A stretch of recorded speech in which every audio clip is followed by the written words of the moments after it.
Thanks to the great interest in Egyptian objects in the 19th century, referred to as Egyptomania, major cities soon wanted obelisks for their own, acquired as though they were trophies of world conquest.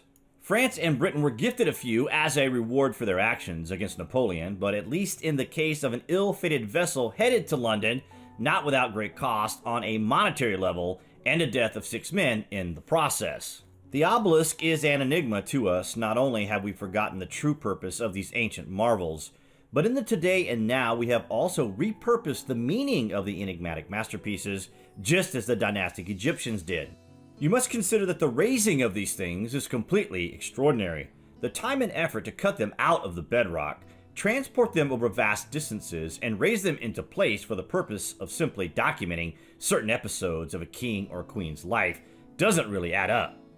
It does symbolize power and wealth, but not for documentary purposes. These things are clearly part of something much more elaborate, a forgotten apparatus from a forgotten technology, from a forgotten period in history, and created by the lost civilization for reasons we can only speculate about. Remember, in Egypt, most of these things were buried and ancient during the rule of the pharaohs, and it is even documented that Cleopatra tried to salvage these very ancient things during her reign. There is little doubt that these things are more ancient than we are aware of. However, we are dating them based on the hieroglyphic inscriptions that are carved upon them. This is a crude and lazy alternative to not understand the past. Instead, we have credited these things based on the notion that our re-emergence as a civilization on Earth is all we have ever known. But it's not. We are older than the assumed timeline, and when we use terms like reawakening, well, this is literal. We are literally reawakening in modern times and trying to piece together the forgotten past that has haunted our conscious thinking since the cataclysmic event that traumatized us as a whole. It is crazy, though, that us humans are touring this planet to visit the things that have existed here alongside us. We look in awe at structures that ancient Earth inhabitants created with apparent ease, and we struggle with certain aspects in terms of the purpose of these things. We are clawing at a closed door, trying to fit everything that has ever existed into a small scale of time without even considering that there is more, much more, and in recent times, we are only beginning. Every culture on this planet tells us of the before time, the time of the gods in which we were warned to change our ways or face the consequences. The consequences that we are still suffering from today, and we can't remember. We have trauma as a collective species, but at least we are reawakening to this, yet our remembrance is still choked. The plundering of history through the past few thousand years, and even beyond, that would suggest a global tradition of greed. The disregard of respect and the attention it draws is short-lived. We are making it up as we go along for the purposes of power and wealth. If you consider the obelisk, you must consider that these things were once strategically placed, not for ceremonial purposes, but for reasons that stretch the imagination to a forgotten reality that we refer to as mythology. Wait till you hear this. Sitting in Central Park, we find the oldest structure in New York, one of Cleopatra's needles. Of course, Cleopatra didn't create these marvels. It was already very ancient and decayed through millennia in her day. Instead, they take the queen's name simply because she had one moved from Heliopolis to Alexandria just before the time of Christ. That one is now in London, and coupled with one in Paris and New York, they are referred to as the Cleopatra Needles. The story of Central Park Needle and its transportation from Egypt to America is astonishing. A highly symbolic message of the glory of the past and a meaning that the ancient power and wealth now resides within the West. The Romans in their day did take these things both to Istanbul and Rome, which were the two ancient capitals of the Roman Empire. Istanbul having been previously referred to as Constantinople, where Emperor Theodosius had it re-erected in the 4th century. And that continued for millennia as the Roman Empire found obelisks in Egypt, transported them to Rome, where they had them repaired and erected as a clear symbol of power, a demonstration of wealth, but also an understanding that these things are signifying something more.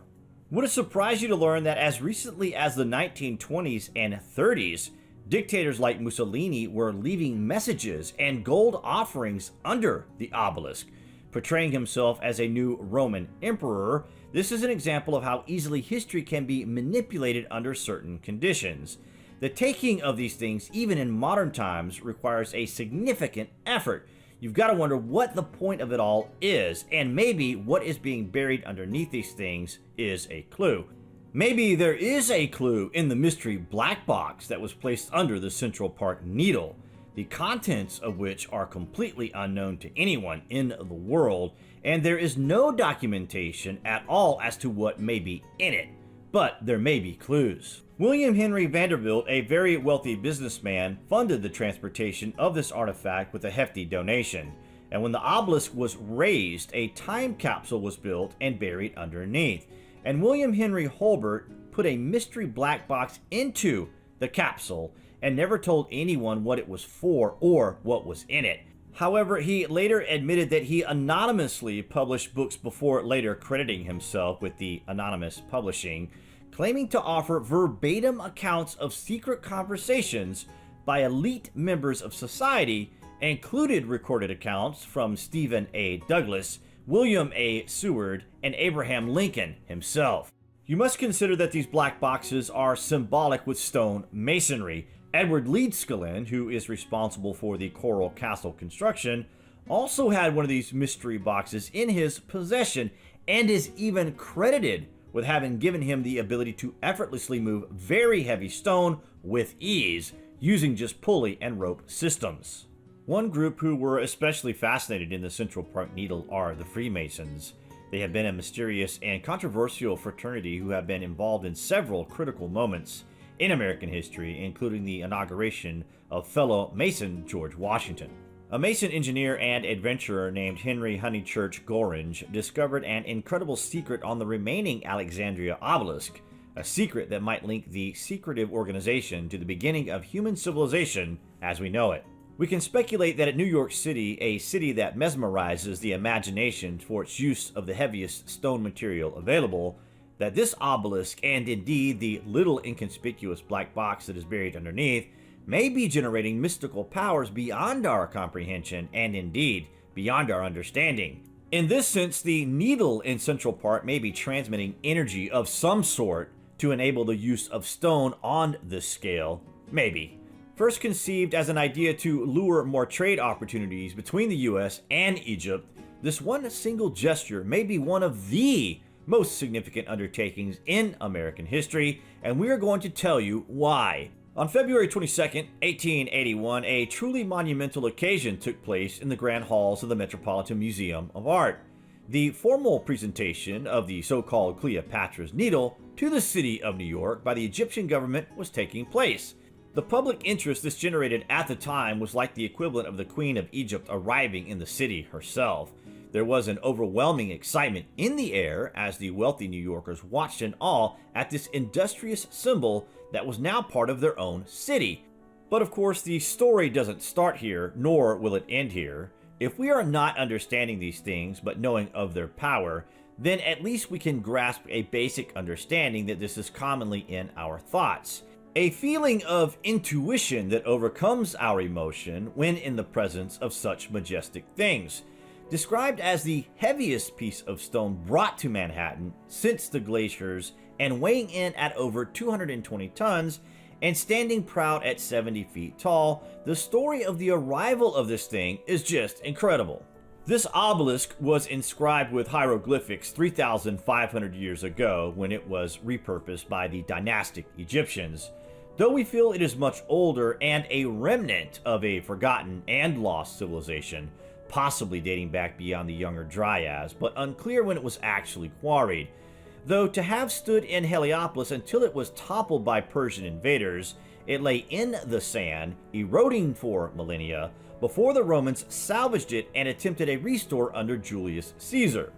Thutmose III amassed the greatest empire in dynastic Egyptian history during his 54-year reign.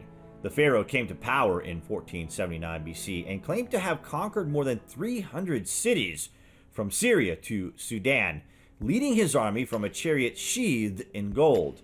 To celebrate his 30th year of rule, the pharaoh asked for a pair of pillars to flank the Sun Temple in Heliopolis.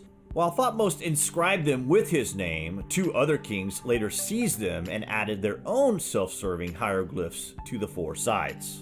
Pharaoh Ramses II, who reigned from 1279 to 1212 BC, inscribed his praises and left little room for Osorkon I, who crammed his moniker on a lower edge.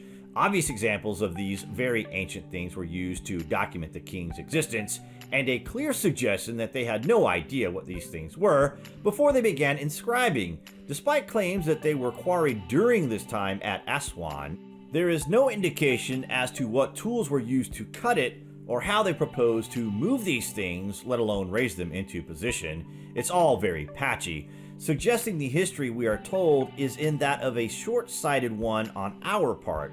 Despite the hieroglyphic inscriptions describing the pharaohs as having permission from the previous civilization to rule in these dynastic times, we refer this as the gods of Egypt when in fact it is probably the lost civilization. Thought to have been toppled for the high gold content at the Pyramidium and thought to have been toppled by the Persian invaders, there is also evidence of scorching on the monument. This could either be from efforts to melt the gold from it, or it could be remnants of whatever energies were once radiating through the device when it was a working piece of apparatus. Remembering that gold is highly conductive, and along with the granite materials of the stone, it made for a perfect receiver and transmitter, just like a modern pylon. By the time Augustus went to erect the obelisk in Alexandria in 13 BC, he already faced a challenge. The base of the nearly 1,500-year-old monument had worn or chipped away, making it impossible to erect the 240-ton, 70-foot behemoth. His solution? Giant bronze crabs, each weighing in at 922 pounds. The crabs were chosen for their role in Roman mythology, associated with Apollo and the sun, thereby in keeping with the Egyptian tradition. When the Americans arrived on the scene to salvage the obelisk nearly 2 centuries later in 1880, 2 of the crabs had gone missing. By a lucky turn of chance, they were discovered by divers during the process of clearing the harbor of debris in order to make way for the ship carrying the obelisk. The claws we see today are replicas with the originals on display at the Metropolitan Museum of Art. America missed its first chance at an obelisk in 1869 at the opening of the Suez Canal. Bankrupt and beholden to European creditors, Egypt offered U.S. officials the ancient pillar not out of generosity and friendship, but out of desperation, and in exchange wanted protection from America, an alliance that still holds to this day, and a flashpoint in 1956 saw America warn Britain and France against any action in what became known as the Suez Crisis. In 1879, newspaper headlines declared obelisk victory, and railroad mogul William Vanderbilt covered the obelisk's massive transport cost. There were some delays. Egyptian nationalists objected to sending the nation's patrimony overseas, and a creditor of the Egyptian government threatened to place a lien on the obelisk. But Egypt signed ownership over to the United States in 1879. The New York Times remarked sorely that there is no longer any hope that we shall escape the Alexandria obelisk. On June 12, 1880, it was arriving in Staten Island, and the daunting task of moving this thing to Central Park could begin. The monument arrived at the foot of West 96th Street on September 16th and took just another 2 hours to cross the railroad tracks along the Hudson River. On a cradle similar to a flat car, it was winched forward on a huge movable track, a few lengths at a time by a steam engine using chain or cable anchored by a block to draw the car forward. It took 32 horses hitched in 16 pairs to drag the 50-ton pedestal alone through the streets of Manhattan. Hundreds of people came to the west side to watch, although they were disappointed when they found the obelisk encased in wood. One man expressed disgust to a reporter for the Evening Telegram. "What's the use of coming to see a box?" By October 27th, the obelisk had reached 96th and Broadway, where a pair of women selling apples jockeyed for position. An Egyptian guard was necessary to keep boys from writing on the obelisk with chalk, and the apple sellers spread the word that the guard had been discovered under the obelisk in Alexandria and wanted to be reburied with it in its new location. The obelisk made another turn at 86th and Broadway and arrived at the 86th Street Transverse on November 25th, reaching 5th Avenue on December 16th. By the 22nd that month, it turned into the park just below the new Metropolitan Museum of Art and was hauled up a 42-foot high, 870-foot long trellis of massive timbers to its current resting place. The New York Herald reported that the grounds of the museum were crowded with sightseers, the surroundings black with their stovepipe hats. On January 5, 1881, it reached the knoll chosen as its site, a journey just shy of 10,000 feet that took 112 days, about 90 feet per day. Commander Gorridge brought with him from Egypt a massive turning apparatus, something like a two-armed catapult, and on January 22nd, the obelisk was turned 90 degrees in 5 minutes, and a great cheer rose from the thousands of stunned onlooking New Yorkers who must have felt at the time that history was passing them by, literally. When the obelisk cornerstone was laid at Central Park's Graywack Knoll, close to East 81st Street, at least 9,000 Freemasons marched up Fifth Avenue to commemorate it with a ceremony.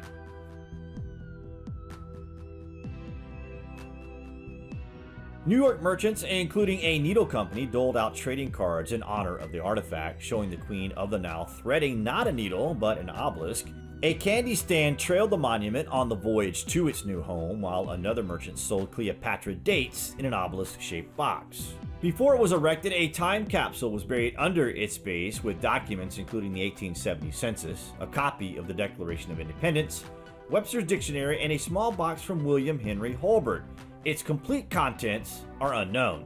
The craze for things Egyptian has long passed. We walked by the obelisk several times this week and see tourists come up, pause, and depart.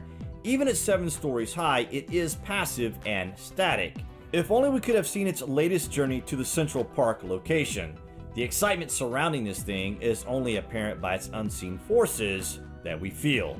We still look on with wonder, but our understanding is completely flawed. There are 3 Cleopatra needles around the world, so we walk around each one 3 times for luck, just as Nikola Tesla walked around each building 3 times. A mark of respect for a world monument that has survived the ages, and of course, we must respect what we don't yet understand. By 1885, the obelisk was showing signs that it was struggling in the harsh winters of New York City. Not only that, but incredibly, it had become shooting practice with the discovery of flattened bullets at the site. This, along with colonies of plants forming on the monument in the cracks and expanding the damage. This forced the city to remove 800 pounds worth of granite chips and coated it with paraffin to prevent plant growth. The removal of the granite chips was the greatest damage ever applied to the obelisk, and this was done deliberately in an effort to preserve it. However, when searching for the granite at the Natural History Museum in 1983, it appears that the city had forgotten where they had placed them. Either that or they were discarded. The paraffin applied to preserve the stone also reacted with the granite color, which used to be pink. Sad, but true. As of 2019, the structure was no longer in active decay. There is a growing consensus to move the obelisk south for its health, or even build a glass dome over it, or even move it inside the museum, but for everything it has seen, it is still at the chosen location in Central Park, sitting among the green shrubbery and trees, and a symbol of something forgotten. From being buried in the sand for millennia to being part of the new world superpower, if only these things could tell us what they have seen. Sadly, this marvel is not visited very often. In fact, no one is actively going out of their way to visit the site, and we would encourage anyone either living in New York or visiting to go have a look. It is a piece of lost history in every sense and deserves more recognition. These feats of engineering brilliance were for a much higher purpose than we are allowing ourselves to understand. The abandoned quarry site of the unfinished obelisk shows us that the site was abandoned simply because the granite developed a flaw. This would have been insignificant if this was just a freestanding monument. Instead, the flaw meant the energy would not resonate the object, and therefore it would not work as intended. What do you guys think of the incredible undertaking to move these monuments across the world? What is their intended purpose? Are we missing something? Everything, perhaps? What's going on? Comments below, and as always, thank you for watching.